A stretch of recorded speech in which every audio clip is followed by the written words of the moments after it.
রবিবার তৃতীয়বারের জন্য প্রধানমন্ত্রী পদে শপথ নেবেন নরেন্দ্র মোদী। তবে তার আগে শনিবারই এনডিএর শরিকদের নিয়ে বৈঠকে বসতে চলেছেন তিনি। সব ঠিকঠাক থাকলে সেই বৈঠকেই ঠিক হয়ে যাবে কে কোন মন্ত্রক পাচ্ছেন।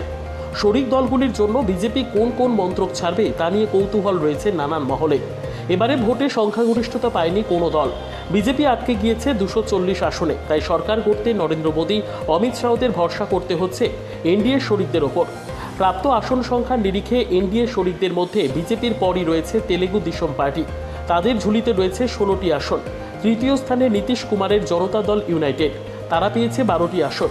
এনডিএ সংখ্যাগরিষ্ঠতা পেলেও 2014 এবং 2019-এর মতো এবার বিজেপি এককভাবে সংখ্যাগরিষ্ঠতা পায়নি। কারণ 545 আসনের লোকসভায় সংখ্যাগরিষ্ঠতার জন্য প্রয়োজন 273টি আসন। বিজেপি এককভাবে জিতেছে 240টি আসন। এনডিএ পেয়েছে 293টি আসন। সরকার গড়ার ক্ষেত্রে যদি টিডিপি, জেডিইউর মতো দল বেঁকে বসে, তবে চাপে পড়বেন মোদী। তারা যাতে জোট ছেড়ে বেরিয়ে না যায় তা নিয়ে তৎপর বিজেপি। শোনা যাচ্ছে চন্দ্রবাবু নাইডু, নীতিশরা ইতিমধ্যেই নিজেদের শর্ত জানিয়েছেন বিজেপি নেতৃত্বকে। তারা কে কোন মন্ত্রক চান বা রাজ্যের জন্য কে কী সুবিধা চাইছেন তার তালিকা জমা করেছেন। মৌখিক আলোচনাও হয়েছে। মনে করা হচ্ছে শনিবারের বৈঠকেই চূড়ান্ত সিদ্ধান্ত নেওয়া হবে এ ব্যাপারে। তৃতীয়বারের জন্য সরকার গড়ার ব্যাপারে আশাবাদী মোদী। শুক্রবারই এনডিএর সংসদীয় নেতা হিসেবে বেছে নেওয়া হয়েছে তাঁকে।